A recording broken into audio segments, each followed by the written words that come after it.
Mediumship is the ability to communicate with another world, another place of existence operating at a much higher level than Earth. It's the spiritual world. It's a skill and it's an art that's existed for almost as long as humanity itself. And now it's a crucial aspect of the spiritual renaissance because it's how we receive and deliver the information from the spiritual world. That information that's here to get us back on track, for us to learn and to grow from. It's crucial that any spiritual knowledge being shared on Earth is received and delivered with integrity and accuracy. So we thought it necessary to learn more about mediumship, this often misunderstood but ever so important skill from Ian and Pearl Rogers, who are mediums and teach mediumship, and they are my teachers. Coming up, we hear how and why mediumship is a skill brought forward from previous lives and cannot be performed at its optimum without proper instruction and training. And we're reminded just how incredible this time-honoured practice is. I know as an accredited medium I'm biased, but that's why I know it's important. What is mediumship? What is a medium? To understand mediumship and what a medium is, it's predicated on a belief that there's another world of existence other than Earth, and that's what we call a spiritual world. Therefore, that's saying that when a person passes or dies, they pass over, their spirit continues, the spirit that's within them continues and moves up into the spiritual world. In terms of spirituality, there's a further belief of reincarnation, which says that there's a continuous spirit that lives in different bodies through different lives. Mediumship also needs to accept that as true in order to become a medium. What a medium is, though, is a midpoint between the spiritual world and the clients they're working for. What that means is that a medium has an ability, or is taught to have an ability, to be able to make contact with that spiritual world and to receive information. The key is to learn to receive it accurately and to deliver it with integrity, which is the motto of Sphinx. It's not okay just to get sporadic pieces of information and pass them along with what you think, what you guess, etc. That happens, but particularly happens with those who are not trained. Which takes us to the point that you can't train mediumship without it being a gift, without it being something that you've brought forward from another time and you've earned. So it's a part of you. And you have the ability to do it. Whether or not you actually do that is another question. People always ask me, did I always know that I wanted to become a medium, or have I had this since I was little? And the answer would be no. People don't always know. It's not conscious because it's not on their pathway at that point.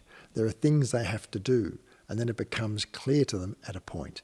With Pearl and I, that was very young. With other people, it's generally older. And it sneaks up on you. Oh, doesn't it? And then it appears everywhere, and then you have a choice. But you know, even though that I knew, and I've spoken of knowing I was different to a lot of other people at a very early age, I still had a very interesting number of years in varied careers, and those careers were necessary to teach me about people. In those careers there wasn't much spirituality on show, but they were very, very necessary for my growth, to teach me about people, to teach me about life, to teach me about what humans can actually do to humans, to get me to the point of helping to teach where I am today. Everyone who's meant to become a medium, a fully trained and proper medium, will be given that opportunity in their life. Whether or not they choose to take it up is a subsidiary question. What we're saying is that people come into this life and they've got it within themselves to become a medium. It requires training. And as much as anything, what requires training is the ability to get that information accurately and consistently. What happens for that process is that the energy on Earth is very low, which means it vibrates slow. So low equals slow. The energy in the spiritual world, without the encumbrances of Earth, is much higher. Whilst there are levels in the spiritual world therefore there are levels of vibration, they're all much faster than they are on Earth. It takes many, many years to train people to work with their guide to be able to shift their energy from the lowness or the slowness of earth and learn over time with the help of being taught and their guide to speed up.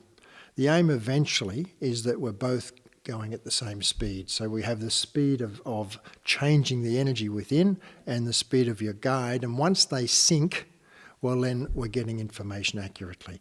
That takes many, many years. You mentioned a guide, that a medium is working with their guide. So what or who is a guide? It's not just a case of going directly to the spiritual world. It's done through a guide. Every person on earth has a number of guides. Those who study mediumship have also a number of guides or have one who does a number of functions. Where mediumship is being used to receive messages or information for people, then in loose terms it's called a clairvoyant guide. Now that's technically not quite right, because that just means you're shown information, when a medium should receive information in more ways than just being shown. But for the sake of a name, that's what they're called, and that becomes pretty much your best friend up there. And you learn over time to be able to trust them, to believe with them, to hear what they're saying, and to pass it on accurately. So therefore, a medium becomes the midpoint between your guide and the client. Yeah. And that's done through raising the vibration, learning how to get the different messages and pass them on.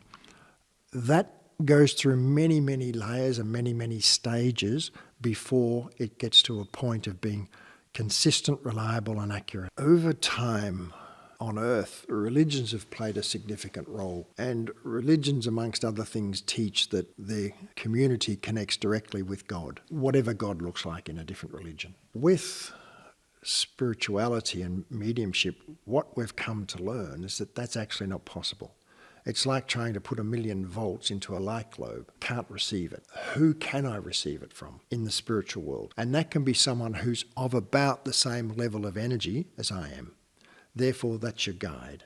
So someone's given a job in the spiritual world or appointed to a role of being your guide. What that means is that they're not only helping you with your life, but for those who are learning to be mediums or who are mediums, it's to help you in your work as a medium, to be the one who passes on information. And they've got access to the records, to the spiritual records of everyone, as your life is meant to be, not only as it is, where you're off track and what you need to do. One of the things that we do very differently in terms of mediumship, and that's taught to us by our council, is that learning to be a medium has to be much more than just connecting to the spiritual world. That's how Pearl and I were originally taught, under a very traditional model. And we make no adverse comment about that, but it is limiting. What we're saying is that we have to progress our private life, progress our understanding of who we are, in sync, in line with our spiritual growth. If one lags behind, the other one lags behind. So people can't get to become a medium until they've got a reasonable understanding of who they are and a reasonable understanding of where their life is at. So in that respect, they're able to become better mediums and be able to help people differently. When Pearl and I started our learning of mediumship in the 1970s, your private life was irrelevant. It was just about getting the connection to spirit. And there were all sorts of furphies went on, like, we were better if we had a drink of whiskey to, and if it's stormy outside, you can't contact the spiritual world. All nonsense, but it was all believed at the time. The other thing that had happened through that time as a consequence of World Wars I and II, mostly out of England, but it followed into Australia, is that mediumship, and I'm going to use a word, decreased itself into what's called proof of survival. So instead of concerning yourself with information to help someone's life, it was all about what happened to my husband in the war, what happened to my granddad in the war, are they okay? Now that's terrific. So you would get a message, and some people would say, tell me about my uncle, and I'll never forget one time when I got this piece of information that Uncle George is here and he's wearing a brown suit. He used to come at lunchtime on a Sunday and have Sunday lunch with you, and he says, you love ice cream, so keep having ice cream. All of that transpired was true. But how does that help someone other than for a moment that Uncle George is okay? Yeah. So that's the limitation of proof of survival. And what we do is step well away from that and beyond that, we would say. So what we do through mediumship predominantly, but not only, is to try and help people to understand their life, understand the patterns of their life, why things are going the way they are, and then to answer all of their questions, past, present and future, as to help them to have an understanding of what could be. Not always what will be, because people can change the course of they have choice of their life. Exactly. So if it used to be about proof of survival, now the reason why mediumship is playing such an integral role in the spiritual renaissance is to actually help people not just survive but thrive. Yeah, that's exactly right. To give them a grasp on their life, the context of their life. Now, what a reading can't do is deal with the low-level detail, and I don't say low-level detail in a negative way, of how to actually do that. And for that, they need a lot of particulars and a lot of help, which we would say would be spiritual counselling. I see. So you could start off with a reading and get the overview and then nut it out in spiritual counselling, get your action plan. The action plan, how to do it, how to make the changes. So what's the difference between a medium and a psychic? Mediumship is fantastic in helping people one-on-one, but it has a bigger role. If we start at the point of helping a person, there are lots of ways a person can get help, and that's through psychic arts such as tarot and numerology, etc. They're unrelated to spirituality. They're unrelated to information from the spiritual world. What a medium is and how they stand apart is that you're able to access knowledge higher than earth. All the psychic arts do is bring you part of your plan, what was meant, but they don't give you any higher knowledge. Everyone has a predetermination, a plan. The problem with the psychic arts is if the plan changes. That is, you don't live to what you're meant to do. Then they've got a problem. They bring good information, but not knowledge. So they're giving you information with what was definitely meant, but not if through choice, if you went off path, then correct. How do I get back on path? Or I understand. But not only that, what they don't do is bring you an understanding. They don't bring you an understanding of yourself. They don't bring you an understanding of why. They don't bring you an understanding of karma. They don't bring you an understanding of why someone would hurt you in the way that they have and how that fits into the schematics of your life. That's only available from the higher source, and that higher source is the spiritual world, accessed through a guide. So is this why mediumship is an integral role of the spiritual renaissance? It's one of. Mediumship is also a terrific tool to be able to bring information to people more broadly about what's going right and what's going wrong on Earth beyond themselves. There's a specific modality within mediumship called deep trance mediumship, and that goes back through time, and it's a term used more than anywhere in England, and it's a term of accuracy. What that means is that over a period of many, many years, you can learn and discipline yourself to remove your spirit from your body, to remove the use of your mind from your body, and allow an entity, in this case either my guide or someone from our council normally, to come in and take over and speak through, as if it's through me, but in reality it's not, it's just using my body, and bring information. And that information is on any topic that you could possibly imagine. Eventually has to bring itself down to how do we live better on Earth, and be in measurable doses, and it is, and it starts off wide and it begins to narrow itself down. In the time that Pearl and I have been doing this, we've spent, if you counted it in years, several years in trance, getting information, doing nothing but asking and receiving as to how we can teach, what we can pass on. Within Sphinx, there's nothing we teach that's from our mind. Everything is directly from spirit through what we call deep trance. It's the most important tool of receiving knowledge about any topic. And that's how we form our teaching. So every course we do, everything we teach is direct from the spiritual world through our council or through our guides in particular who are part of the council. That's really significant. I was told recently by my guide Carla that direct trance mediumship to Ian and myself working together on the modalities that we teach, what we give to other people to practice as practitioners, that we have received the equivalent of 18 months of 24 hours per day in trance mediumship. He also told me that in the entire information that's been given to us from the spiritual world, which includes the information and counselling from Sigmund Freud, is the equivalent to 3 years at 24 hours a day. Whoa. Since we have commenced Sphinx. When they gave you that information, how did that make you both feel? Tired. It actually made me feel that, am I really using all that information? Am I passing on all that information? Am I giving it its due benefit? And how do I do all of that before I die? That comes back to, for those people who are trained to be a medium and can't do it and not meant to do it at the level at which we operate, they still have that responsibility that Pearl's just referred to. At a reduced level, but nonetheless, they have a responsibility to each client to give them everything as their guide wants them to receive it.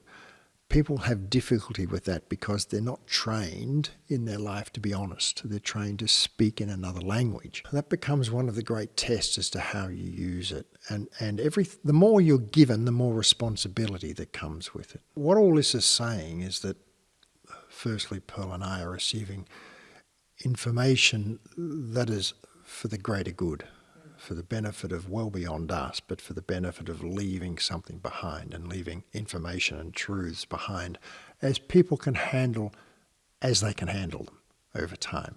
Because not everyone's ready, not everyone's evolved enough, but there are enough people on earth who are evolved enough who can do something with it if they so choose. What all this means in a great big bucket is that Earth's not doing well. It needs help. Its help is not from itself. Earth believes that it can only get answers out of its mind and out of the people's minds. And anything out there is just a planet where we might be able to explore it and then commercialise it in some way by selling plots of land up there or something as silly as that, as if we actually own it. So that's the nature of the mind of man. What mediumship allows us to do at the level at which we operate is to receive information from a much bigger picture, a much bigger understanding of where Earth fits, where we are in terms of other places of existence, what we actually need to do, and then how we can do that practically in the form of living. And that comes through in answers through readings, it comes through in spiritual counselling, it comes through in the different healing modalities we do. What we stress, none of this is new. This is all a regurgitation of what was available and being practiced in ancient Egypt. If someone was thinking of booking a reading, how do they prepare or what should they be thinking about so they're not wasting the opportunity having a reading with a medium? Most people come for readings to solve a life problem. And most of those life problems relate to other people, usually in a relationship. That's the dominant reason. Occasionally, people come along for a reading because they actually want to grow, and it's usually women. They're at a point in their life when they're looking for more meaning. It's just humdrum. They're sick of Groundhog Day and they're looking for more. Occasionally, others come along who just want growth and they want spiritual growth. One of the great things about mediumship and doing a reading one-on-one, everyone leaves feeling he knows me and he heard me. And that's rare in life, to be known and heard.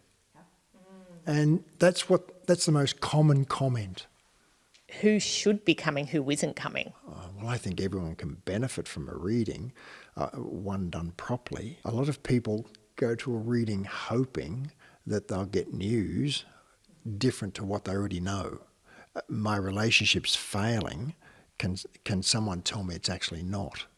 And if you're taught to deliver with accuracy and integrity, what you're saying is, it is failing for these reasons. What you do about it's up to you. It's not our job to say that you should leave or stay, and it's not something we do. But what we will say is, this is you, this is your partner, for example, and these are the problems, and this is how we can overcome them or not, and this is the likelihood of you overcoming them. And then allow people to address that. I've had people say, I want to come for a reading, but I don't want to talk to dead people. How do you respond to that? Yeah. That's our job. Yeah. They don't have to believe.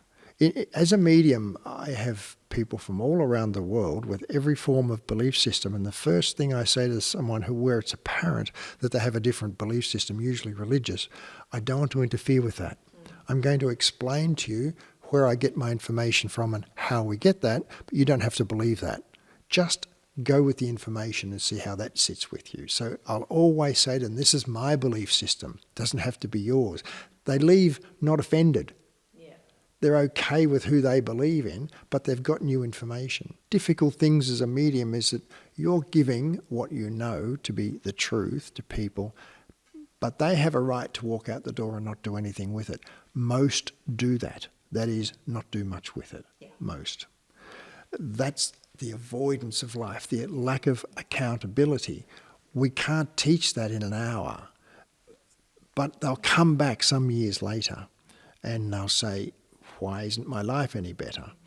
The other thing that has been a pattern for both of us is that people will leave a reading with us having heard the truth, and they won't be dancing down the street. They'll be heavy and they'll be unsure, and they'll see the reality of their life. A real example of that is that a gentleman from America contacted me about 2 weeks ago and said, you did a reading for me 12 years ago, and I've just found it and re-listened to it, and I'm struck by its directness and its accuracy, and I need another one. That's what happens. That happens consistently. It doesn't have to be 12 years, but oftentimes 2 to 4 before they start to say, there's no easy way out. That's the thing about life. There's no easy way out. What overjoys Pearl and I more than anything about what we do is that mediumship's an ability to receive otherworldly information to solve worldly problems, whether that be for an individual or for the world at large. And that's a privilege, and it comes with an owner's responsibility. We take it very, very seriously.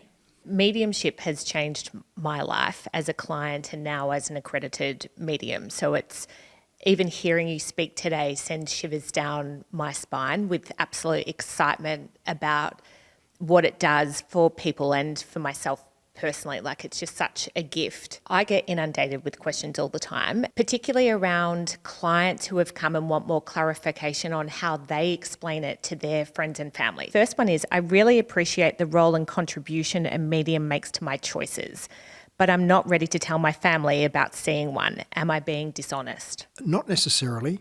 A whole lot of people come to see you without their partner knowing. Almost always women.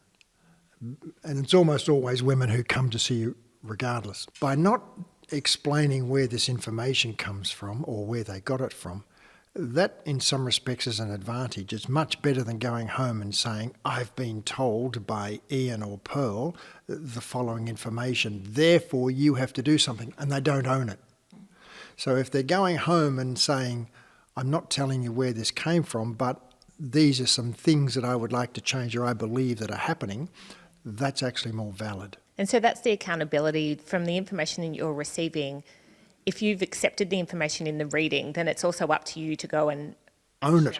Own it. If you've accepted it, it's now become your information, your belief, and it's what you want to now say. So our next question is, how do I respond to people who criticise me for seeking support or advice from a medium? First of all, if someone's concerned about the criticism that they're receiving, that's one of the issues they've got to deal with in life, is that they can't stand on their own 2 feet of their own choices and be accountable for those. So they're more reliant upon what someone else thinks of them, which will go back to childhood, which we don't need to go into here, but that's where it's from. They ought to learn not to worry about that. But if they are going to be critical, the options are counsellors, psychologists, etc. If there was a group of people who would be one of the major clients by industry, for me it would be psychologists. I seem to have them coming one after the other for readings, and they generally don't declare they're psychologists until afterwards. That's not a problem. Why they come is that it gives them answers that they can't get. And it gives them answers specifically to them, and they'll all tell you, as we know anyway, what would take me 6 to 12 months with a client, you give me in half an hour. I feel that some people would make incorrect assumptions about the types of people that come to see a medium, whether it's just the brokenhearted or someone looking for love, which sure... They're mostly professional people, intelligent people. It's intelligent people who are asking themselves questions about life, who are actually thinking through issues in their life and saying, why is this happening? There has to be a reason, there has to be an answer. I don't know what it is. I'm not saying that, it belongs only to intelligent people. It certainly doesn't, but it's generally those that apply their intelligence to get to that place. Someone has written in and said, when my friends or families or colleagues talk to me about their life, I often think that having a reading would help them with their decisions. Yes. But how do I suggest it without sounding too woo-woo? Sure. Why don't you have a reading? Direct and honest. And then you can add to it, I'm suggesting that because I've had one with this person and this is how it helped me. I therefore believe it's going to help you equally. You see, that question is very much an example of how the human mind often works. How can I say something in a subtle way? How can I say something that doesn't offend? Well, of course, we try to do that, but how can I say something that doesn't hurt the other person? How can I say something where I'm not made to look bad, instead of just simply tell the truth graciously? Most people who hear that will get excited. There's somewhere I can get answers. Yes. Because I'm not getting them from the normal sources. Yes, of course. And all of a sudden I can spend an hour with someone and have solutions. So our next question is, I feel so energised and motivated after a reading. It can last for a couple of days, but inevitably I go back to normal. How can I return to that feeling? The only reason it will go back to normal is because they've decided not to act fully. That's right. 2 days they're excited and they can see or foresee how it's going to affect their life.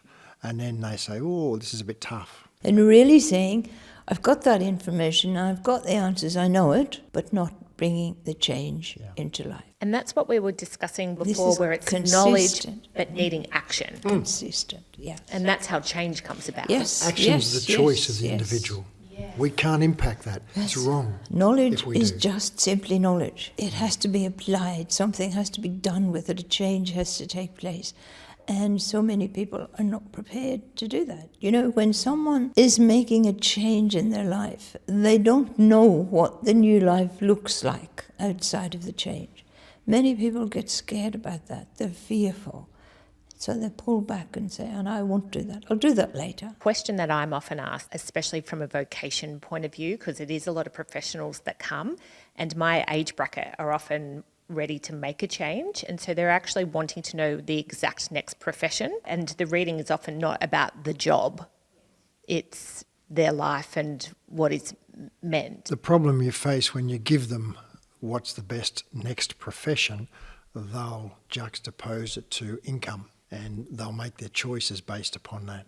And it's like leaving a marriage, Carla. It's the same concept that applies. It should not be about how good is the next job going to be. The question should be, is this job I'm in now, does it fulfill me? Does it make me happy? Do I want to go and do it every day? Or when I'm there, am I bored? Am I bullied? Am I sad? Do I not want to be there? That's the only question that matters. And if the answer is, no, I don't want to be there, then you ought to leave the job. Leave the job and just find the next job. The next job just might be the stepping stone to the right place that you need to go. So the next question is, sometimes I can get information out of reading that I deep down already knew myself. It makes me wonder if I have more spiritual qualities than most. How can I explore that further, or what should be my first step? See, there are two situations there. If they already knew the answer, they were choosing not to act upon it. So that shows an avoidance by itself. But it also shows an awareness. And the awareness is of themselves, which will partly come from their guide. There's a truth, how do I take it further? I obviously have a greater spirituality than I'm aware of. I would say to you that anyone who comes for a reading has a degree of spirituality, whether or not they accept that, but they have, regardless of their religious perspective. How do they pursue it? It's a journey to get to getting into a mediumship circle, or at least it should be. And the way to pursue it is through attending trances. So the gathering of information, meditations, either attending them or again buying meditations, and see how that fits with you, especially the meditation on spiritual growth, how to connect to your guide.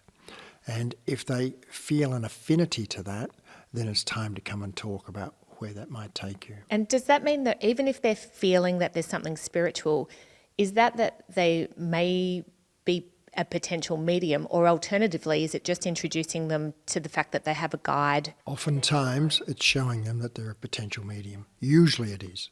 Usually. What they do about that's up to them. And our last question is, what is the youngest age that someone should be to have a reading? Can you be too young or not ready? You can be too young. Essentially, it's going to be up to the individual and their maturity, etc., and their situation. But I wouldn't accept anyone for a reading under 14. So they would need to be 14. Different if someone was a slightly younger age and just wanted to know who their guide was, I would do that. But 14 is a good age for them being it's an age of reason to some degree. And that's where we place at 14.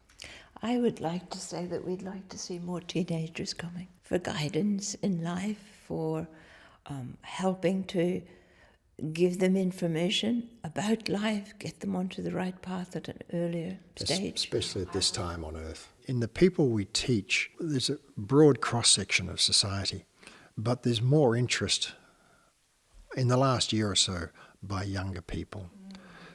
Not many of whom are ready to accept the responsibility of accountability, but those who are starting to want to be taught mediumship. And we would say that's a terrific idea, and we would say that of all the things that people can do on Earth, mediumship is more worthwhile than most. And we see it as a real career stream for those who want to be in service. And it would be a terrific thing if someone said, okay, I'm leaving school and I would like to start the process of learning mediumship as well. So by the time I get to, for example, 25, I'm ready to be in service for the rest of my life. There are those people, and the number of those will grow. Healers. Healers of society. That's a terrific point, Pearl, because mediumship is healing in a different form. You can be a healer using our modalities without being a medium, but you'll only get to your zenith when you are a medium.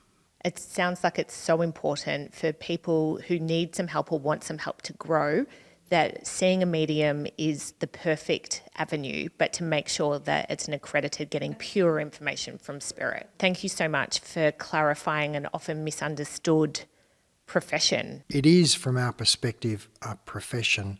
People don't finish it in a set period of time to become a medium. It's up to where they're at and the endeavour they put in and what's going on in their life, etc. Generally, that's between 8 and 12 years. But then we don't stop. Anyone who's accredited with us as a medium needs to keep coming weekly to keep developing and growing in other areas as well as just their mediumship. So it's their professional development is forever. Sincerely, thank you so much. Thank you.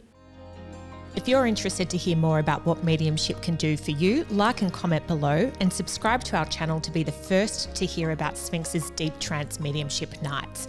This is The Spiritual Renaissance.